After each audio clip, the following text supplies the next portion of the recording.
完全凱旋世界。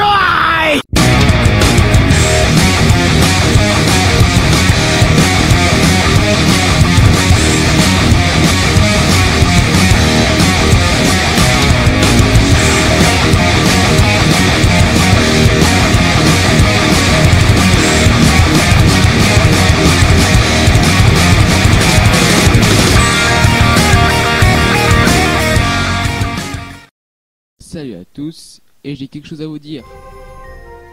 Bonne rentrée!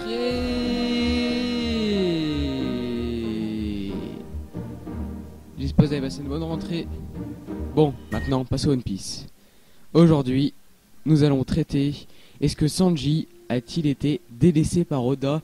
Je parle surtout 2 ans après, face à son adversaire, Zoro. Nous allons voir ça dans cette vidéo. Nous savons depuis toujours qu'il y a une rivalité entre ces deux abrutis. Non, je rigole. Un cuistot du dimanche et l'autre une tête de cactus.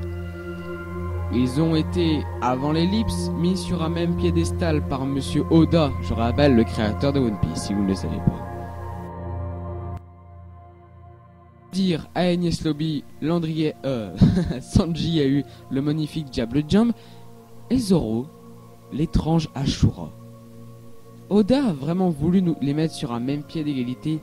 Pourtant, après l'ellipse, tout a changé. Oui, il n'y a pas de mystère. Sanji s'est entraîné avec Ivankov pendant que Zoro, le meilleur sabreur au monde, Mihawk, œil de faucon, le légendaire, il y a quand même une grosse différence.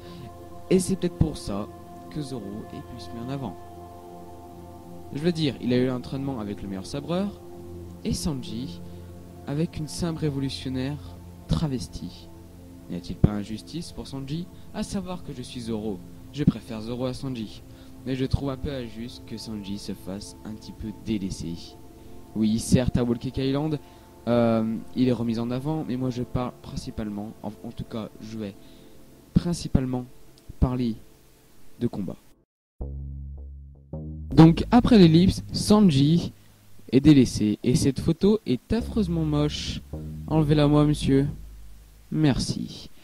À l'île des hommes poissons, il se bat en duo, tandis que Zoro se bat en solo.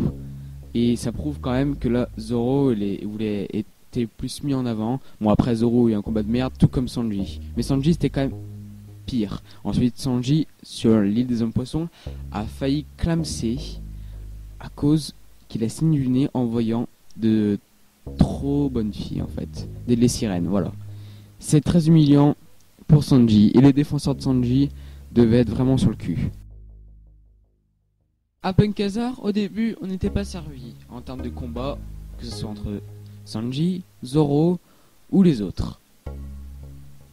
Mais à la fin, il y a eu une différence. Zoro versus Monet, combat extrêmement épique, et vraiment, je suis un grand défenseur de ce combat, je le trouve vraiment épique, parce que c'est un des premiers vraiment combats qu'on voit avec Zoro. Et Sanji a eu aucun combat. À un moment, Vergo, qui est un antagoniste principal de cet arc, vient le provoquer, et Sanji décide de fuir. Bon, c'est pour la bonne cause, c'est pour sauver le G5, mais il n'y a pas de combat de Sanji. Donc vous voyez, il se fait vraiment douiller.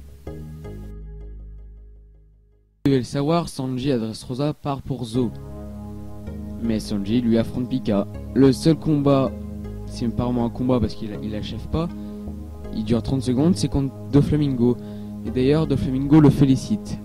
Ce qui est plutôt gratifiant. Et ça, il n'y aura pas de combat ni pour Zoro, ni pour Sanji.